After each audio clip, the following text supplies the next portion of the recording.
Treating mental illnesses in ancient times was not for the faint-hearted. From boring a hole in the skull to drawing blood with leeches, mental patients have suffered some of the most debilitating treatments in the history of health and medicine. So, if you're curious, stick around and I'll tell you all about them. Welcome to Historia Hub, where we roll back the times to bring you shocking ancient secrets that will send shivers down your spine. We kick off our adventure in ancient Mesopotamia. Believe it or not, mental health was a hot topic in ancient Mesopotamia, just like it is today. However, unlike the modern view of mental disorders, the Mesopotamians attributed the causes of insanity to their deities. They believed that the gods literally had a hand in mental sicknesses, thus they named some cases after them. For example, one mental disease illness was known as the Kat Ishtar, which translates into Hand of Ishtar. Now, Ishtar was the goddess of love, war, fertility, and political power. So anyone who displayed an excessive thirst for war, fighting, quarrels, and revenge, it was believed that they were suffering from the hand of Ishtar, or perhaps just had a really mean mother-in-law. Meanwhile, people who displayed an insatiable desire for robbery, thievery, and the general mistreatment of travelers were believed to be suffering from the hand of Shamash. Why? Because Shamash was the god of the sun and justice, and the protector of travelers. Thus, he struck robbers and thieves with mental instability without mercy, making it impossible for them to stop until they were wiped off the Earth's surface. Since the Mesopotamians believed that insanity had underlying supernatural causes, they resorted to religious rites to treat them. One creepy way to treat depression involved wearing a necklace made from herbs and reciting incantations to appease the deities responsible for the illness. But this can in no way be compared to ritually marrying two figurines, sacrificing sheep, and rubbing its blood on them. However, ancient Egyptians had a slightly different approach. Instead of attributing all psychological problems to their deities, they believed that there were both natural and supernatural causes. According to some surviving ancient Egyptian texts, distress of the heart and mind could literally drive a person nuts. Thus, they classified sadness, anxiety, worry, lack of concentration, and mood swings as major symptoms of insanity. You know, pretty much the way everyone behaves when Facebook is down. But like all prehistoric cultures, the ancient Egyptians had a penchant for the weird. So, some Egyptian scholars blamed mental instability on an imbalance of bodily fluids. Now, the four body fluids were Sefit, blood, Ankh, black bile, Kebit, yellow bile, and Lebit, phlegm. All these fluids had to be in the equal and right quantity to ensure a healthy, balanced mental state. One fluid more than or less than the others, and the person might end up laughing hysterically at his mother's funeral. Not the best of times for such revelry. To restore the balance in the four humors, the Egyptians resorted to herbal remedies. If it didn't work, then they changed diets of the patients. Some remedies included hydrotherapy, which was an elaborate system involving the use of water to restore the balance. If all else failed, then the final solution would be to seek help from the gods through magical spells and incantations. By the time the ancient Greeks arrived on the scene, the views on mental health had evolved immensely. The Greeks, like the ancient Egyptians, didn't limit the causes of mental illnesses to the supernatural. No, they tried a more nuanced approach. For example, Plato believed that great mental health was the perfect harmony of reason, spirit, and appetite.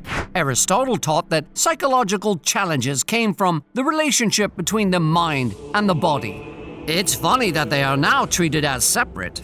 But even they, with all their bearded philosophers, fell into the long and attractive tentacles of weird beliefs and practices. Some Greek scholars also believe that mental illness emanated from an imbalance between the four body fluids, also known as the humors. Just like the ancient Egyptians, to restore mental stability, one or more of the fluids had to be drained. The usual suspect was the blood. Curiously, the Greeks had several weird methods of draining blood from the body, but the weirdest of all was using leeches. The blood-sucking creatures were placed on specific parts of the body to fatten themselves off human plasma, which they sucked without mercy. Interestingly, the leeches rather became food for the mentally ill patients. You know what is food for our channel? It's your likes, subscriptions, and comments. So kindly hit the like button and subscribe to our channel to help us grow. After all, you wouldn't want us to go hungry now, would you? Thanks ever so much. Now, where was I? Oh yes, of course, leeches. Using leeches to cure insanity was creepy, but do you know what else was creepier? Trepanning. This involved boring a hole in the skull to cure mental malady. And no anesthesia was ever used. It was believed that the demons that caused mental issues resided in the head. Thus, a small hole was created in the skull to provide an outlet for the spirits to escape. So we're going to just completely ignore the mouth, nose, and ears. Interesting. The Greeks and the ancient Egyptians weren't alone in their estimation that demons caused mental diseases. The ancient Chinese also believed the same. They weirdly thought that demons thrived in places such as funeral homes and possessed emotionally vulnerable people. The Chinese also cited severe trauma and imbalance between yin and yang as major catalysts for mental illness. Now, if you're wondering what yin and yang are, then you must be living under a rock. Let's just say that they are opposing, but complementary forces that must be perfectly balanced to ensure wholesome well-being. You know, that whole work-life balance thing. A person whose yang outweighed the yin could go bananas according to ancient Chinese beliefs. And who knows what could happen if your yin outweighed your yang. Treatment for mental problems included acupuncture, massages, and special exercises to correct the anomalies. A mentally ill patient was subjected to elaborate exorcism rituals to drive out the madness. However, exorcism was less common as the ancient Chinese medicines tended to be more powerful and efficient. Curiously, the ancient Indians, you know, the ones residing in Asia, not the native people of America, they also blamed insanity on evil spirits, sorcery, and witchcraft. According to their belief system, disrespecting the deities, teachers, or the elderly could make one vulnerable to manic episodes. Thus, they held their gods, teachers, and the elderly in high esteem. As the years progressed, the ancient Indians moved from superstition to science, albeit a weirder form.